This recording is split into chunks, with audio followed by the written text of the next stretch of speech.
La palabra del Señor dice en el versículo 1 y 2, Pablo, apóstol de Jesucristo, por la voluntad de Dios, y el hermano Timoteo, a los santos y fieles, hermanos en Cristo que están en Colosas. Gracia y paz sean a vosotros de Dios nuestro Padre y del Señor Jesucristo. Yo quiero recordar algo con ustedes. ¿Quién es el autor más prolífico en el Nuevo Testamento? O sea, ¿quién escribió o a quién se le atribuyen más libros del Nuevo Testamento? A Pablo. Y si estudiáramos todas las cartas de Pablo, todas por lo general terminan comenzando con un saludo. Este saludo comienza indicando que él es apóstol de Jesucristo. Y esto debe llamar poderosamente nuestra atención. Ahora, ¿qué es lo interesante de este llamado? Voy a leer nuevamente Colosenses 1. Dice: Pablo, apóstol de Jesucristo por la voluntad de Dios, y el hermano Timoteo. El libro de Colosenses no es un libro, es una carta. Ahora, la carta en los tiempos de Pablo no se escribían de la manera como nosotros solemos hoy escribir. Bogotá, Distrito Capital, a quien interese, ciudad. ¿Sí? El asunto, la referencia, y ahí viene el desarrollo de la carta y luego la despedida y quien firma.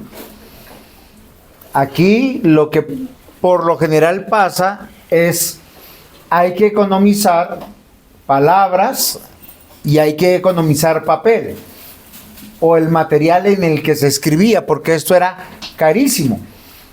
Tanto así que una carta era un tesoro. Y lo que se preocupa en cada una de las cartas casi de Pablo, y voy a leer alguna de ellas, es que él se preocupa de decirnos que el que escribe es él y que es un apóstol y que él es el autor humano. Ahora, ¿nosotros qué creemos sobre la Biblia? Que es palabra de Dios. Entonces tenemos que reconciliar y enseñarle a nuestros hijos cómo así que acá dice Pablo, apóstol de Jesucristo por la voluntad de Dios, y el hermano Timoteo. En el versículo 23 dice: y si en verdad permanecéis fundados y firmes en la fe, sin moveros de la esperanza del evangelio que habéis oído, el cual se predica en toda la creación que está debajo del cielo, por lo cual yo, Pablo, fui hecho ministro. Y en el Colosenses 4:18 dice: la salutación de mi propia mano, de Pablo, acordaos de mis prisiones, la gracia sea con vosotros. Amén. Desde el primer versículo al último versículo, Pablo quiere que sepamos que él es el autor de la carta. Pero nosotros creemos en una inspiración que hace Dios para los hombres que escribieron la Biblia. Ahora, ¿es una inspiración mecánica o plenaria? Plenaria. Les voy a decir la diferencia para que entiendan los más jóvenes. Yo quiero que nosotros comprendamos que hoy en día tenemos un asunto muy difícil en medio de nuestra sociedad. Que pensamos que hay seres humanos defectuosos, ¿sí sabían? Que hay una edad defectuosa en el ser humano y les llaman adolescentes. Solo hasta 1905 esa palabra apareció. O sea, durante los primeros 4000 años antes de Cristo y los 2000 años después de Cristo, nunca se usó la palabra adolescente. Siempre se ha creído que el ser humano nace, es un bebé y pasa a ser un niño. Hasta los 12, 13 años que empieza a dejar de ser niño y se empieza a convertir en adulto. Esa etapa de dejar de ser niño a ser adulto es ser joven. Bueno, a algunos le dura la etapa hasta los 40 años, pero eso es un fenómeno. Entonces, yo quiero que nosotros los jóvenes presten atención, porque los adultos sí saben que es inspiración mecánica e inspiración plenaria. La inspiración mecánica, más o menos les voy a ilustrar cómo es. Es como que si alguien toma una pluma y se pone a escribir y luego dice, oiga, ¿qué escribí? Como si alguien lo hubiese poseído y él hubiese escrito sin razón. Y nosotros no creemos en la inspiración mecánica. ¿Por qué razón? Porque cada uno de los textos que están en la Biblia, cada uno de los libros que están está permeado del mensaje de Dios y de la vida del que fue inspirado por Dios. Recuerden que Dios tomó hombres y mujeres para escribir, aunque ustedes no lo crean, ¿sí?, de su vida. ¿En qué sentido? Para que nosotros aprendamos de ellos. Ellos fueron inspirados para escribir, no fueron inspirados para vivir. No sé si es comprensible lo que estoy diciendo. Si usted fuera inspirado para vivir, nunca pecaría. Ellos fueron inspirados para escribir, y lo que se escribió, solo lo que se recopiló en el canon, es palabra de Dios. Por decir, Pablo escribió a los Corintios. ¿Cuántas cartas escribió? 3. Solo que de la primera no tenemos rastro. Dios no quiso que quedara ese escrito. Y hay otros escritos que no quedaron dentro de la palabra de Dios. Pero yo quiero que sepan que Dios inspiró a Pablo para escribir un mensaje particular, individual, pero asimismo general. No sé si es comprensible lo que estoy diciendo. O sea, Dios inspiró a Pablo en su momento de vida. Más o menos estamos pensando en el año 65 después de Cristo. Pablo está en Roma, está encarcelado, y Dios lo inspiró para escribir desde su prisión 4 cartas, que son conocidas las cartas de la prisión. ¿Ustedes sí se acuerdan cuáles son? Efesios, Colosenses, Filipenses y...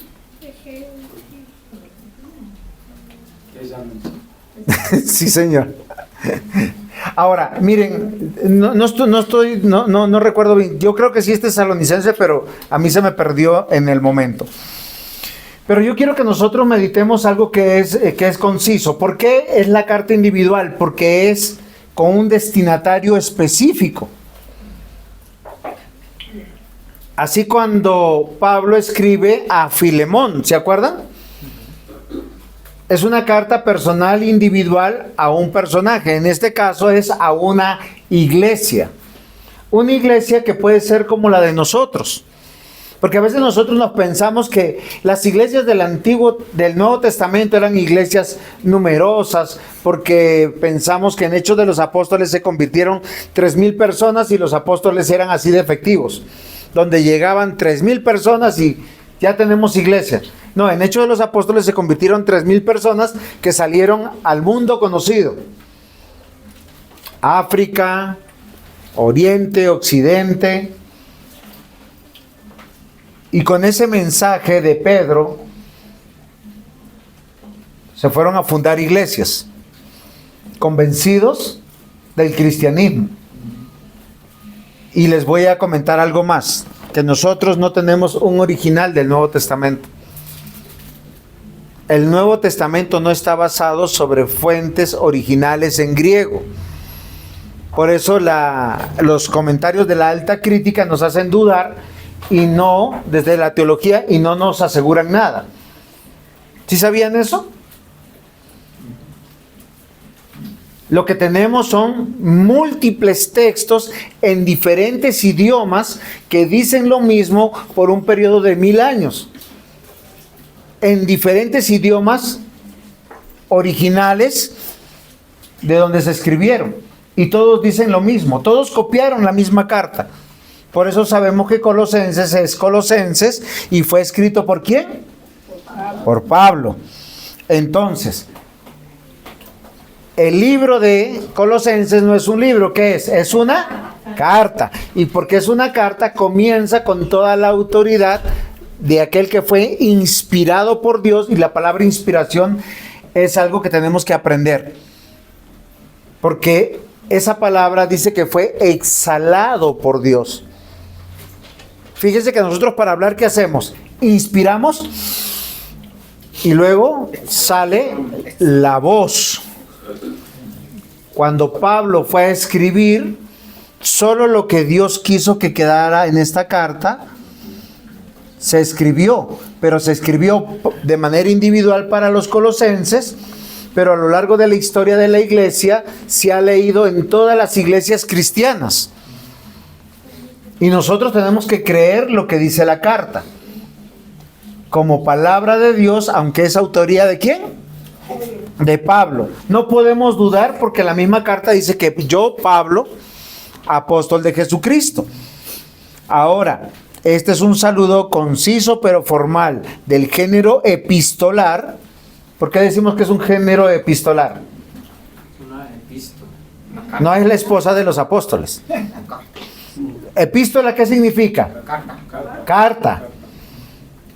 ¿Sí? Eliana, cuando a usted le preguntan qué es una epístola, ¿usted en qué piensa? Karina, ¿en qué piensa? En una carta, muy bien. Entonces, la epístola del apóstol San Pablo a los colosenses. Y yo quiero que nosotros pensemos en el título de la predicación de hoy. A los colosenses. Pero yo quiero que piensen en algo, que la iglesia de Colosas es una iglesia como cualquiera de las nuestras.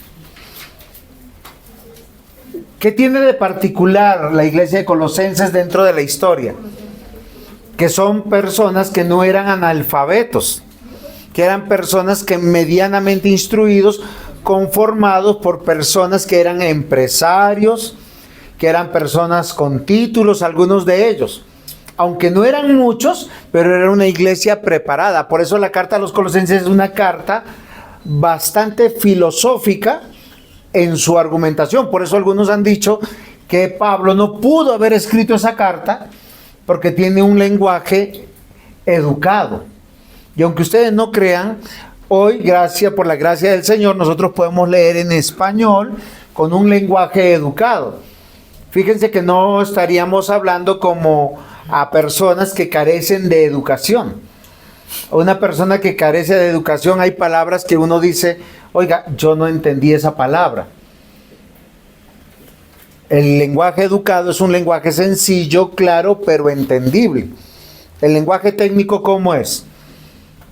Solo reservado para personas de un cierto círculo académico o de algún tipo de instrucción. Es decir, los médicos tienen su lenguaje como ellos hablan. Me imagino que los técnicos en el helicóptero también. ¿Sí? Si alguno le dice que el rotor de la hélice... Hace un rato usted decía que estaban los helicópteros, ¿cómo? ¿Foliados? Sí, peinados. Peinados. Y uno dice, explíqueme. Pero eso es un lenguaje técnico. Ahora, Dios usó el lenguaje que está aquí para que todos nosotros podamos entender. Y es un mensaje a los colosenses. ¿Cuál es el título de la predicación? A los colosenses. Pero cuando usted piensa en los colosenses, es un lenguaje a cada una de las iglesias. Porque en su mayoría en el mundo entero, hoy 2025, son iglesias educadas, con un grado de instrucción por lo menos de bachillerato, universidad o algún tipo de pregrado. Pero tiene una particularidad. Dice a los colosenses, punto 1, el apóstol de 3 puntos, Jesucristo. Así quiero que lo pongan. Punto 1, el apóstol de Jesucristo. ¿Por qué? Es una carta escrita, ¿por quién? Por un apóstol. Ahora yo les hago una pregunta para que ustedes estén viendo. Esto es como una predicación casi clase. ¿Por qué razón? Porque el género de predicación expositivo nos permite hacer de esta manera didáctica. ¿Quién escribió a los colosenses? Pablo. Pero Pablo no es un personaje cualquiera. Él dice que es apóstol. Dice, Pablo comienza presentando el grado de autoridad o misión que ostentaba. Dice, apóstol de. Ahora, esto nos indica su trabajo presbiteral. Y les voy a decir por qué. Porque Pablo nunca conoció a los colosenses. Él no fundó esa iglesia. Él deseaba ir, pero no fue. Así de sencillo. ¿Saben quién fundó la iglesia de Colosas? Lo va a decir en su contexto Epafras, un compañero, un pastor de la iglesia, que no es considerado apóstol. Ahora, yo les pregunto, ¿Jesús cuántos apóstoles tuvo? ¿Y Pablo?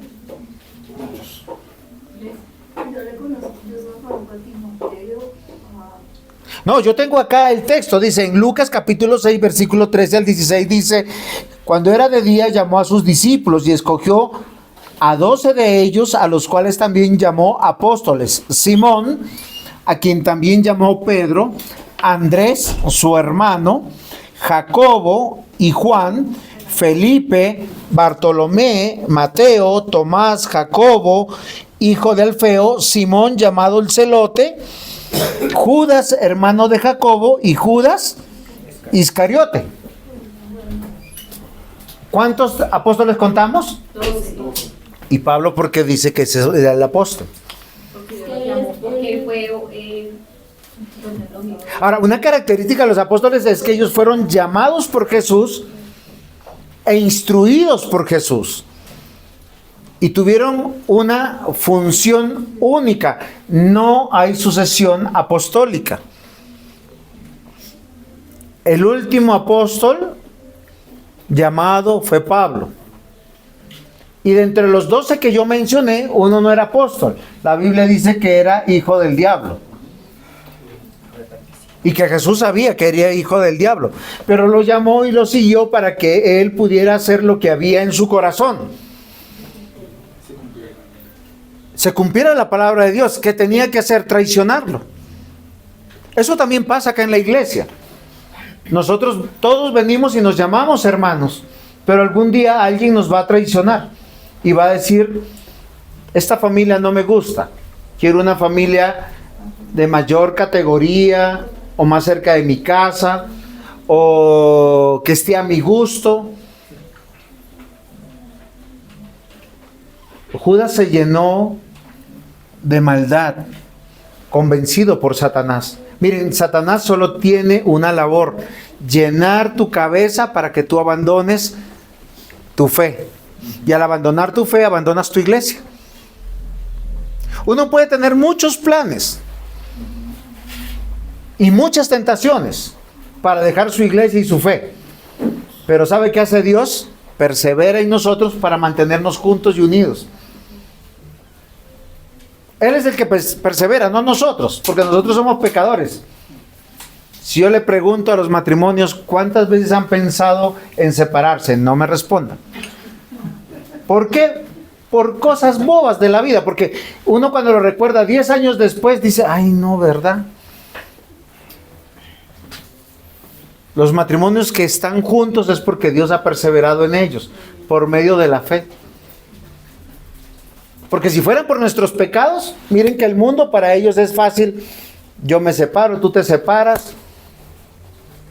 Y todos vuelven a formar otra familia, otro hogar. Y otra vez pasan por lo mismo. Y otra vez pasan. Y a veces 4 o 5 matrimonios. Queridos hermanos, a los colosenses, el apóstol de Jesucristo, y es Pablo. Ahora, si contamos, hay 11 apóstoles escogidos y que vivieron el ministerio de Jesús. Hay uno que es hijo del diablo que lo traicionó. ¿Por qué? Porque la característica de un cristiano, de un no cristiano, es ser traicionero, es ser desleal y es ser deshonesto. Dice que Judas, él maquinaba en su corazón muchas cosas. y cuestionaba la persona de Jesús. Y luego él se abandonó a eso y por eso lo traicionó. Si alguien hiciera un estudio de Judas, uno pudiera decir que Judas Iscariote es San Judas Iscariote. Alguna vez yo leí la tesis de un estudiante de Minsk que él decía que él creía que Judas podía ser cristiano, porque fue al único que se le encargó la tarea pesada de traicionar a Jesús. Lamentablemente la Biblia es clara cuando Jesús, el Hijo de Dios, Dios en persona, Dios encarnado, él dice, él es hijo de perdición. Y ve a hacer lo que tienes que hacer. Dios no lo ordenó, simplemente el que traicionero es. Miren, queridos hermanos, quien traiciona a su familia, quien traiciona a su hogar, quien traiciona en su trabajo, finalmente traicionará a Dios y traicionará su iglesia. O sea, yo no puedo ser fiel en 3 aspectos de mi vida y en uno ser traicionero. Porque Dios persevera en todas las áreas de nuestra vida, porque nosotros somos integrales. Nosotros nos movemos bajo principios.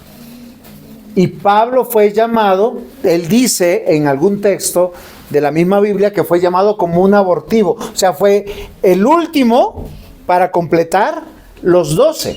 Porque la Biblia sí habla de 12 apóstoles, de 12 hombres elegidos por Jesús que estarán en el juicio final. Y eso me parece muy interesante. Apocalipsis 21, versículo 14.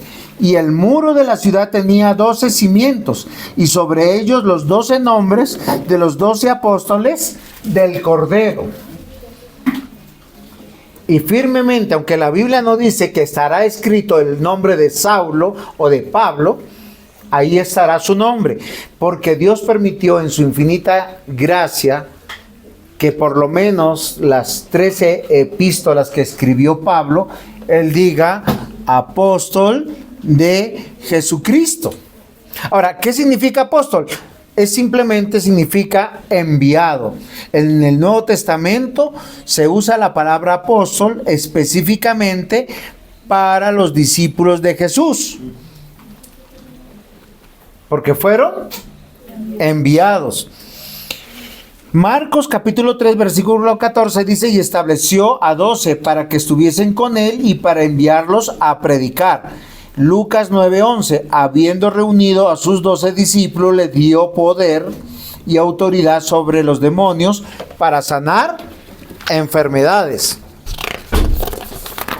Marcos 6:7 dice: después llamó a los 12 y comenzó a enviarlos de 2 en 2 y les dio autoridad sobre los espíritus inmundos. Marcos 9:35, entonces él se sentó y llamó a los 12 y les dijo: si alguno quiere ser el primero, será el postrero de todos y el servidor de todos. Y Hechos 6:2 dice: entonces los 12 convocaron a la multitud de los discípulos y dijeron: no es justo que nosotros dejemos la palabra para servirles a la mesa. Ahora, algunos se estará preguntando, los 12 tuvieron poder para predicar, los 12 pudieron tener poder para reprender demonios, los 12 tenían poder para sanar y aún resucitar muertos. ¿Judas estará incluido ahí? Sí, sí estaba incluido. ¿Saben cuál es la única diferencia entre Judas y los otros 11? Que él no perseveró hasta el final, que él traicionó. De Pablo sabemos que desde que fue llamado hasta el día de su muerte, que la Biblia no nos cuenta cómo murió, pero en Éfeso él dice: yo ya estoy listo para ser sacrificado, y finalmente más o menos en el año 66 o 67 después de Cristo fue decapitado.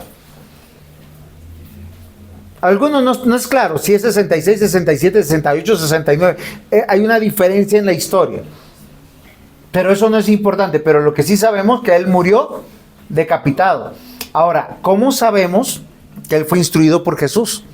En Hechos de los Apóstoles, él dice que fue instruido 3 años por Jesús. A pesar de ser un hombre filósofo, teólogo, instruido en todas las cosas de la ley. Posiblemente él, no es posiblemente, él fue fariseo de fariseos, tuvo que ser instruido por Ananías, un anciano de la iglesia, y por el mismo Señor Jesucristo. Ahora, yo quiero que nosotros pensemos que los apóstoles tuvieron una tarea fundamental dentro del proceso del cambio de la iglesia del Antiguo Testamento a la iglesia del Nuevo Testamento. Recuerden que la palabra iglesia, ¿qué significa? Asamblea, reunión, nación, pueblo de Dios, los sacados afuera. Por eso usted sale de su casa y viene a reunirse hoy a aprender. Pero ellos tenían un propósito. Efesios 2:20, edificados sobre el fundamento de los apóstoles y los profetas. Cuando usted escucha ese texto, ¿qué está pensando?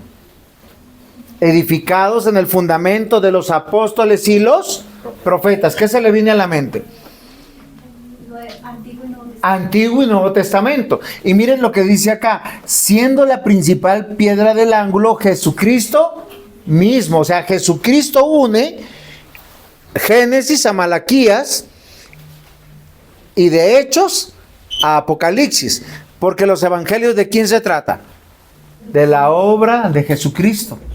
Esa es la piedra del ángulo. Y no es algo novedoso. Salmo 118:22. La piedra que desecharon los edificadores ha venido a ser piedra principal del ángulo. Ahora, es interesante porque antes se construía sobre arcos, así. Entonces, imagínense las piedras sobre un arco y cómo se apoya. Había una piedra que tenía que ser angular, que soportaba tanto esta columna como esta columna, para que no se cayera, y sobre esa columna se edificaba. Las murallas de Jerusalén, sus puertas eran en forma de arco. Y sobre las murallas habían caminos, habían casas, habían ejércitos paseando. Isaías 28:16, por tanto, así dice el Señor: he aquí, pongo el fundamento en Sión, una piedra probada, angular, preciosa, fundamental, bien colocada. El que cree en ella no será perturbado. ¿En quién piensan? En nuestro Señor Jesucristo. Mateo 16:18, yo también te digo, tú eres Pedro, y sobre esta roca edificaré mi iglesia, y las puertas del Hades no prevalecerán contra ella. Ahora, lo interesante es que cuando le dice a Pedro, está hablando no de Pedro, sino de todos los apóstoles, porque la palabra o el nombre Pedro traducía piedra. Dice así: también te digo, tú eres piedra, y sobre esta roca que es Jesús, edificaré mi iglesia, y las puertas del Hades no prevalecerán contra ella. Ahora, ¿a qué vinieron los apóstoles? A ser testigos y testimonios de la obra de Cristo. Ellos pusieron fundamento. Y es interesante porque Antiguo y Nuevo Testamento se unen en la persona de Cristo. ¿Cuál es el fundamento? Todos los profetas hablaron de lo prometido. Y todos los apóstoles hablaron de lo cumplido en la persona de Cristo. Por eso el valor o autenticidad de su misión no recae en ellos mismos. Por eso Pablo dice: Pablo, apóstol de Jesucristo. Es como cuando usted ve un soldado. Si usted ve un soldado sin escudo y sin bandera, ¿usted qué dice?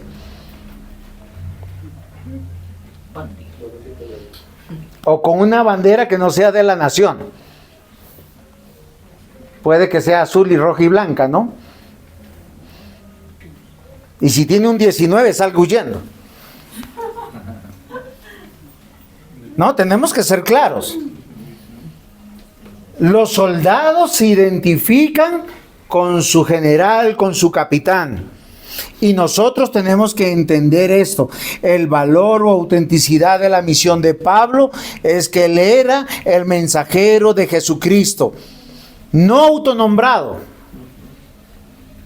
sino promovido. Solo piensen cuando Pablo salió de Jerusalén a Damasco. Él iba contento, diciendo: yo amo a Dios, amo la palabra de Dios, voy a pescar unos cuantos cristianos en el camino. Él tenía su misión por su religión. ¿Y qué dijo Jesús? Lo detuvo con un resplandor y le habló. ¿Y qué le dijo? Saulo, Saulo, ¿por qué me persigues? Y fue promovido de ser un hombre religioso, impío, a ser un siervo, un apóstol de Jesús. Y él pone el fundamento. Y eso me parece extraordinario. Yo creo que Gamaliel, en sus sueños, cuando llegó el joven Pablo para ser instruido en teología, en la ley, nunca pensó que iba a ser su mayor detractor y enemigo. Porque ser seguidor de Cristo es ser enemigo de las religiones falsas. Y el judaísmo es falso, porque cree en Dios sin Cristo. Así de sencillo. El gozo de ser apóstol tiene razón de ser solo cuando uno sabe quién fue el que lo envió. Por eso en los primeros años del cristianismo muchos murieron con gusto, con alegría. La tradición cuenta que Pedro, antes de morir, vio morir a sus hijos, a su esposa, y todos en oración y cantando al Señor, porque fueron martirizados por seguir a Cristo. Y cada uno de los apóstoles, menos Juan, fueron martirizados de esa manera. El honor de ser llamado al servicio, de poner fundamento, era hablar del cumplimiento de todo lo que en hebreo se llama sombras. Ahora, hay algo que es interesante de las sombras. ¿Quién tiene sombra? ¿Un espíritu o una persona? La persona de Cristo hizo sombra en símbolos, señales, sacramentos del Antiguo Testamento que apuntaban hoy al Nuevo Testamento, del reino de Dios. Por eso nosotros hoy tenemos que considerar que esta carta, en cada renglón que vamos a leer, viene de un hombre llamado por Dios, capacitado por Dios y enviado por Dios en favor de su iglesia.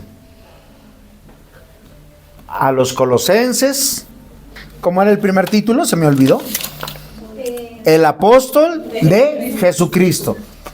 O sea, nosotros tenemos que leer, esto es palabra de Dios. Y van a venir temas que son un poco pesados. Pero no piensen que fueron para los colosenses, sino fueron para una iglesia como la nuestra. Punto 2. No solamente Pablo quiere que sepamos que fue enviado por Jesucristo, sino dice por la voluntad de, 3 punticos, Dios. Reflexione. Usted no está acá en la iglesia para hacer su voluntad ni cumplir sus sueños. De hecho, ser servidor de Dios a veces es renunciar a nuestros sueños. Los que tienen más años en la iglesia, cuando llegaron a la iglesia, venían con muchos sueños. Sueños que Dios les cambió. Y les trastornó su vida. Y cuando pensamos en la palabra voluntad, tenemos que considerar es determinación o firme decisión de hacer algo. O sea, solo piensen a Pablo lo que él está diciendo. Yo soy enviado de Jesucristo porque Dios lo determinó de esa manera. Casi está diciendo, ni yo lo pensé, ni yo lo planeé, ni yo lo quería hacer. Les pregunto, ¿cuántos de ustedes deseaban ser cristianos? Es muy fácil ser religioso. Yo creo en Dios, voy a alguna iglesia, canto, hago alguna cosa, pero esto es a mi manera. Cuando es a la manera de Dios, todas las cosas cambian. Fíjense que muchos de nosotros somos catalogados dentro de nuestra familia como fanáticos. ¿Cómo así? Todos los domingos tienes que ir a la iglesia y estar allá sentado y escuchar la palabra y escuchar lo mismo. Te están lavando la cabeza. Te están robando. ¿No les han dicho eso? A muchos de nosotros nos han dicho eso. Nos catalogan de fanáticos. Pero yo quiero que nosotros pensemos, y pensemos, ¿por qué estamos aquí? Es porque hay una voluntad más allá de la de nosotros mismos que está obrando dentro de nosotros, dentro de nuestro entendimiento. Y es algo que debe llamarnos la atención. ¿Por qué razón? Porque es lo mismo que le pasó al apóstol Pablo. Donde estamos es donde Dios nos ha querido ubicar, poner. Dice, es la determinación firme y la decisión de que yo le pertenezca a Cristo. ¿De quién? De Dios. Pablo está informando a sus lectores que él no tiene una autoridad en sí mismo, sino que fue enviado por Cristo, quien lo reclutó, lo llamó. Él va a contar en varias oportunidades de su conversión. No fue voluntario, no fue como diciendo que Pablo tenía como una sensibilidad especial para las cosas de Dios. Pablo era enemigo de Dios, era enemigo de Cristo, perseguía a la iglesia de Cristo. Cualquiera que persiga a los cristianos y a la iglesia de Cristo es enemigo de Cristo y es enemigo de Dios. Por eso, mis hermanos, la traición, el abandono es una característica de los hijos de Satanás. No es de los hijos de Dios. Podemos ser tentados a abandonar el hogar, la paternidad, nuestra membresía, a Dios mismo. A veces pasamos por momentos tan dolorosos en la vida que uno dice como Jeremías: Señor, no hablaré más en tu nombre. No quiero seguir. ¿Qué le respondió Dios? Jeremías, te comprendo, te entiendo, sé que te duele. Así le dijo Dios. No, no le dijo así. Dijo, a todo lo que yo quiera enviarte tú irás. Y todo lo que yo quiero que tú digas, eso dirás. Porque esa es la voluntad de Dios ejecutándose en nosotros. Y Dios nos va capacitando poco a poco. 1 Corintios 1:1 dice, Pablo, llamado a ser apóstol de Jesucristo por la voluntad de Dios, y Sóstenes, nuestro hermano. ¿Ustedes se habían escuchado ese nombre tan hermoso? No, pues para su época es hermoso ese nombre, porque imagínense, Sóstenes. Es el único Sóstenes en la iglesia y creo que en toda la literatura. ¿O han encontrado algún Sóstenes? Karina, usted que ha leído tantos libros, ¿hay alguien que se llame Sóstenes? No. Pero todos fueron llamados por Jesucristo y por la voluntad de Dios. Dice, 2 Corintios 1:1, Pablo, apóstol de Cristo Jesús, por la voluntad de Dios, y el hermano Timoteo, a la iglesia de Dios que está en Corinto, con todos los santos que están en Acaya. Filipenses 1:1 dice, Pablo y Timoteo, siervo de Cristo Jesús, a todos los santos en Cristo Jesús que están en Filipos, incluyendo a los obispos y diáconos. Y miren Filemón cómo escribe en el capítulo 1, versículo 1, prisionero de Cristo Jesús, y el hermano Timoteo. Ahora, fíjense que en Corinto, en Filemón y en Colosenses, ¿quién está al lado de él? Timoteo. ¿Y quién era Timoteo? Un aprendiz de pastor, no de apóstol. Pablo no le heredó el apostolado a Timoteo.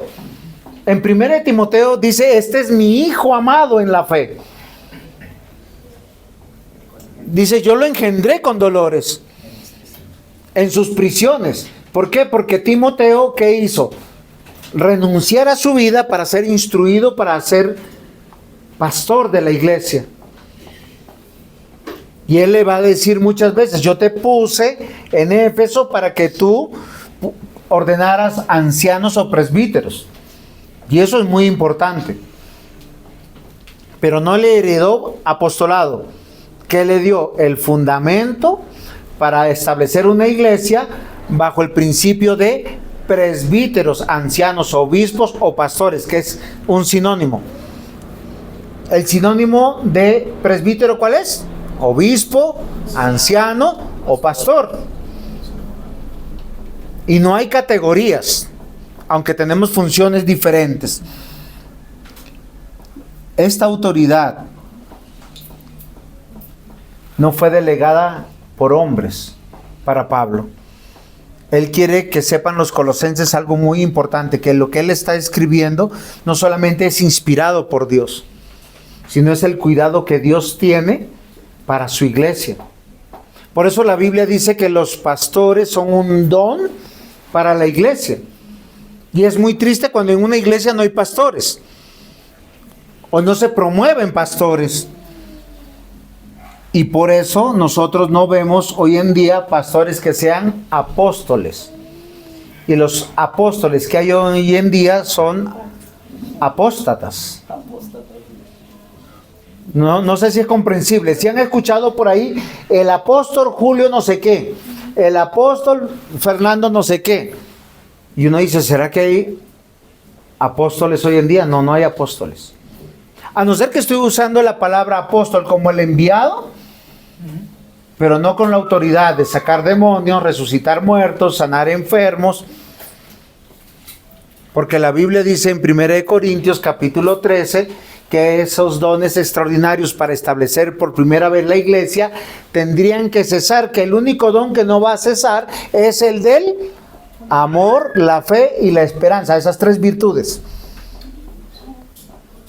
Tres virtudes permanentes hoy en la tierra. Y un día de esas dos virtudes cesarán. Y solo tendremos una en la eternidad. ¿Cuál es la que va a prevalecer? El amor. El amor. Por eso la Biblia dice, en esto conoceréis que sois mis discípulos, en que os améis unos a otros, como yo os he amado. Y es muy fácil amar a la esposa, amar a los hijos. Uno siente que es la trascendencia de uno. ¿Cuán difícil es amar al hermano en la iglesia? Muchos porque faltan a la iglesia, por falta de amor al prójimo. Aman a Dios posiblemente y no han madurado en su fe, porque se aman a sí mismos. Porque uno para estar aquí tiene que hacerlo por amor. Porque uno llega a la casa aun si estuviera peleando con el cónyuge. Por amor. ¿Sí? A veces mi mamita y siempre me acuerdo, me dice, es que yo me siento sola. Porque ella no trabaja y mi padrastro es el que trabaja. Dice, me quiero ir contigo. Y yo le digo, ¿y tu esposo? Cuando se muera tu esposo yo te traigo. Entonces, ¿quieres que te traiga? Ya sabes que le pides a Dios. No, lo que yo les digo es en serio. Acá me escuchan que yo les digo así. ¿Por qué razón? Porque el amor nos une. El amor nos permite desearnos ver, estar juntos. No porque no pequemos, sino porque yo tengo que amar a los que Dios amó. Amados hermanos, Pablo fue escogido por la voluntad divina, no para su propia gloria, no para ser exaltado y reconocido. Acá tenemos un nombre, pero cierre los ojos y piense en Pablo. ¿En qué se imagina? En nadie. Hay algunas pequeñas características que nosotros rescatamos de la Biblia, que era bajito, que no tenía mucho cabello. Casi ponen, no, usted no es Pablo. Pero nos dice eso. Amados hermanos, es que la belleza de nosotros es que Cristo esté en nosotros. La autoridad de nosotros es que Cristo esté en nosotros. La autoridad no se impone. La autoridad la da Dios. Él fue escogido por voluntad divina. Por tanto, su mensaje es verdadero y autoritativo. Cuando yo leo cualquier versículo de Colosenses, yo tengo que saber que viene de Dios y es una orden para mí. Y es una orden para la iglesia y una orden para cualquier cristiano en cualquier época. ¿Saben? Eso indica que usted y yo vamos a poder vivir una vida segura, en una vida excelente, en una competencia correcta por alcanzar la justicia, la santidad, la verdad de Dios. Ahora que vamos a estudiar Colosenses, tenemos que estar pleno seguro. Es Dios hablándome a mi corazón. A eso usted viene a la iglesia. Por eso cantamos con la Biblia, oramos con la Biblia y atendemos el estudio de la palabra de Dios. Pablo no quiere que pongan sus ojos en él. ¿Sí se han dado cuenta que quien escribe un libro quiere que su nombre aparezca acá abajo y dentro? Y a veces lo ponen en cada renglón. Y si publican un pedacito, ponen su nombre para que sepan que es él. Pablo quiere que sepamos que el autor de su mensaje es de Dios. O sea, es verdadero y autoritativo. ¿Qué significa? Que es una orden para nosotros. La voluntad de Dios es la razón de nuestra fe. La voluntad de Dios es la razón de nuestro servicio. La voluntad de Dios, ¿saben qué es lo único que se manifiesta? Que Él es soberano y providente. Porque Él lo controla todo. ¿Cuántos de nosotros hemos querido huir de la voluntad de Dios? Hacer una vida a nuestra manera. ¿Y uno qué siente? Yo me siento como cuando yo estoy conduciendo el carro y el camino me obliga a ir por donde debo de ir, porque si no, estoy en peligro. Una vía que tiene un buen camino es una garantía de que voy a llegar ¿a qué? A mi destino.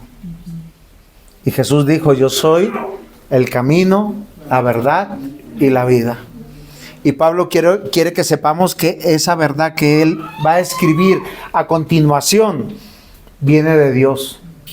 Por eso él dice, Pablo, apóstol de Jesucristo por la voluntad de Dios. Y en este versículo dice, y el hermano Timoteo, dice, no estoy solo, hay otros conmigo. A los santos y fieles hermanos en Cristo que están en Colosas. Por eso esta epístola es a los colosenses. Pablo, siervo de Cristo, por la voluntad de Dios, punto 3, a los santos y fieles en Cristo. ¿Usted cómo se sentiría que usted está escuchando por primera vez la carta? Vamos a pensar, nos vamos a ir al año 65 después de Cristo. Y se abre la carta. Y Pablo está diciendo a los santos y fieles en Cristo. Recuerden que yo les dije que una característica del no cristiano es ser traicionero. ¿Cuál es la característica del creyente? Ser santo y fiel. Ahora, no lo hacen sus fuerzas. Todos nosotros somos ejercitados en eso. ¿Cuál es nuestra tentación siempre? No ser santos y ser infieles. Es una lucha permanente. Cuando usted tiene un problema conyugal serio, no estoy hablando de se quemó el desayuno o se me hizo tarde y no me despertaste. Y yo siempre me pregunto, ¿y por qué la mujer lo tiene que despertar a uno? Debería ser al revés. Es que la cabeza es la que se levanta primero. Bueno, es que hay cabezas femeninas. No, sí, es en serio. Yo le decía eso a Juan David, o sea, si usted no quiere ser un hombre pusilánime, medroso, la palabra medroso es miedoso, pues tiene que disciplinarse desde pequeño a ser cabeza. Pero es que hay algunos que usan un aparatico que todos conocemos, se llama Hoy celular ha reemplazado el teléfono, la carta, el telegrama, la televisión, los juegos. ¿Saben qué ha reemplazado? El despertador. El despertador. Y lo ponen, me voy a las 7, entonces lo ponen desde las 4 de la mañana. Tirrin, tirrin. Oiga, qué falta de disciplina. Usted quiere, no, estamos hablando de que Dios apartó personas a que sean fieles a su voluntad. Eso requiere disciplina, responsabilidad, diligencia. Y algo que Dios nos dio fue un cerebrito que está conformado por neuronas. Y es el único órgano que funciona como un músculo. De hecho, desde la neurociencia se ha entendido que el cerebro es plástico. ¿Les explico? El plástico, ¿cómo es? No es rígido. Es algo que es flexible, que se entrena, que se acomoda. Entonces, si usted a su cerebro le dice todos los días que tiene que sonar 20 veces la alarma para que en la 21 se va a levantar, usted lo está atrofiando. Porque usted debería escucharlo por primera vez en su subconsciente y de una vez me tengo que levantar. Si va a usar la alarma, yo les voy a decir algo. Tengo 53 años, yo no uso alarmas. Simplemente me acuesto y digo, a tal hora me voy a levantar. Y por alguna razón que este cerebro aprendió, a esa hora me levanto. Y he viajado 2 de la mañana, 3 de la mañana, 5 de la mañana. A veces me tengo que levantar un domingo muy temprano por la mañana y no me ha cogido el sueño y me levanto a la hora correcta, 4:30 de la mañana, cada domingo. Así no haya dormido. ¿Saben cómo eso se llama? Disciplina o un cerebro entrenado. Todos somos inteligentes. Pero si usted no se entrena, ¿qué hace con un músculo que no se entrena? Se atrofia. Dejen de practicar esas prácticas. Al principio van a sufrir, posiblemente se van a acertar de 1 a 2 veces, pero van a aprender. Y mis hermanos, lo que yo quiero enseñarles a partir de que Pablo llama a la iglesia de los colosenses santos y fieles, es que la relación con Dios debe forjar en nosotros santidad y fidelidad. Y les voy a decir por qué estoy hablando de esto. Porque Pablo comienza reconociendo lo que Dios ha hecho en medio de aquellos que se llaman iglesia. La palabra santo no significa sin pecado. Eliana, ¿qué significa santo? Eliana, no mamá de Eliana. Apartados. ¿Apartados de dónde? De la oscuridad. Apartados del reino de las tinieblas. Miren, gócense hoy que ustedes pueden asistir a la iglesia. Porque están dando testimonio de que hemos sido apartados en medio de este barrio, que está dedicado a muchas cosas. Y posiblemente lo que están haciendo no es malo. Están pasando en familia, están en ciclorruta, están compartiendo con ellos o durmiendo, descansando. Ustedes fueron apartados para escuchar la voz de Dios. No la voz de Juan José, del pastor que está aquí, sino la voz de Dios. Y Pablo quiere que lo sepa. Dice, a los santos y fieles hermanos en Cristo. ¿Yo a quién llamo, mi hermano? Al que reconoce a Cristo como su Señor. Usted puede tener buenos conocidos, compañeros en el colegio, en el trabajo, en el vecindario, en la familia. Pero realmente, ¿quién es su hermano? ¿Quién es su familia? Aquel que Cristo amó. La palabra santo viene de la palabra griega gaios, que significa consagrado a Dios, sagrado. Y en su plural está hablando de muchos hombres, de muchas personas. Los creyentes fueron apartados del mundo y trasladados del reino de Satanás, del reino de la oscuridad, al reino de la luz, con un solo objetivo: ser parte de la familia de Dios. Y lo que ustedes tienen hoy como familia temporal, mortal, un día los acompañarán en la eternidad. Y todos los que no están No importa cuánto usted los ame. No importa cuánto haya compartido con ustedes. Su niñez, su adolescencia, bueno, la adolescencia no existe. Su juventud, su vejez. Yo le digo a Juan David, de todos tus compañeros del colegio, cuando seas adulto, ni uno estará contigo. ¿Cuántos compañeros de colegio están ahora que están de adultos con ustedes? Ninguno. Uno medio se saluda con alguno. Ah, bueno, ustedes que se casaron. Pues eso es diferente, ya eso no, ellos no se casaron, fue casado, con Z. Murió para el mundo. Amados hermanos, los creyentes fueron apartados del mundo y trasladados al reino de la luz de nuestro Señor Jesucristo, para que Dios ejecutara su santidad, para que Dios nos perfeccionara, para que Dios nos lavara, para que Dios nos purificara. Los santos en Cristo tienen una cualidad inherente a su realidad de salvación. Es que son fieles. Y no son fieles porque quieran ser fieles, sino porque Dios persevera en nosotros. Ya les he dicho, ¿cuántos de nosotros hemos querido renunciar al matrimonio o a la paternidad? ¿O cuántos hijos están diciendo, en cuanto cumpla los 18 años me quiero ir?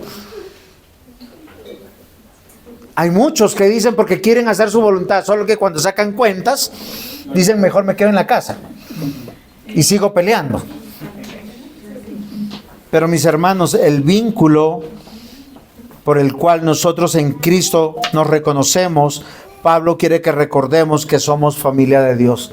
Y dice aquí, hermanos en Cristo que están en Colosas. Él no los ha visto, no los conoce, no los conocerá. Y los colosenses lo van a escuchar. Y yo quiero que nosotros empecemos a trabajar la cualidad o la virtud de la fidelidad. Y la fidelidad demanda de nosotros que nuestro sí sea sí y nuestro no sea no. Porque nosotros tenemos que tener una decisión de privilegio de los unos por los otros. Porque esa es la coherencia de ser cristianos. Miren, queridos hermanos, la mejor manera de enseñar a los que amamos es que tenemos temor de Dios y una familia en Cristo. Porque no es necesario que ellos me amen a mí, o sea, que mis familiares me amen a mí, que me aprueben a mí, sino que amen a Cristo, y al amar a Cristo, me amarán a mí. El punto de encuentro es este lugar, no es mi casa, no es un lugar donde voy a ser agasajado,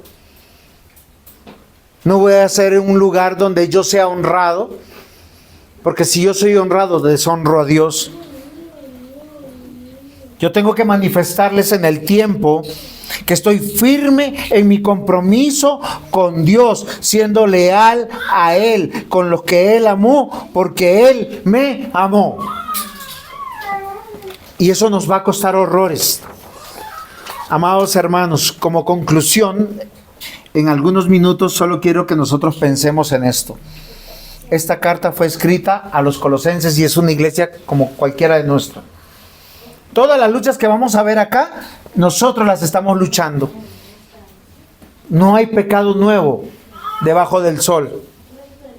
Pero Dios está llamando a su iglesia por medio de aquellos que Dios ha dejado para ser instruidos en su palabra inspirada por Él. Y su palabra no solamente es inspirada por Él, sino autoritativa para nosotros. Recordemos que apóstol de Jesucristo nos indica la pertenencia y procedencia del mensaje. Voluntad de Dios, pertenencia y procedencia de aquel que escribe. Porque Él no lo está haciendo porque Él quiere, ni porque está viendo una necesidad de la iglesia. Santos en Cristo es una relación y dependencia como fieles y como hermanos de aquellos que Dios nos llamó. Amados hermanos, en consecuencia, estamos llamados a vivir para Dios. ¿Saben qué significa eso? Amarnos los unos a los otros e instruirnos en el conocimiento de Dios. La religiosidad es algo que practica cualquier religión falsa, sectaria. Las relaciones implican perseverancia, fidelidad, constancia, amor. ¿O no es así? Que el Señor nos ayude. Vamos a dar gracias al Señor. Amado Señor y buen Dios, Padre, gracias por tu palabra. Gracias por este hermoso mensaje a los colosenses o a nosotros, Señor. Ayúdanos que a partir de este momento podamos, Señor, ser edificados en tu palabra. Que la aceptemos por verdad, por autoritativa para nosotros, para caminar sobre ella. Gracias por la vida de los apóstoles, los cuales fueron un fundamento para enseñarnos que Cristo es el Mesías prometido, que Cristo es el Cordero de Dios y que en Cristo tú estuviste en medio de nosotros, porque Él es Dios, tú eres Dios. Y Señor, gracias por llamarnos santos y fieles en tu obra. Ayúdanos a crecer para no ser traicioneros, para no abandonar, para no claudicar, todo lo contrario, para llenarnos de valor, persistir, perseverar, honrar nuestra palabra, tener dominio propio y seguir firmes y adelante como soldados de Cristo, que es voluntad de Dios. En Cristo oramos. Amén.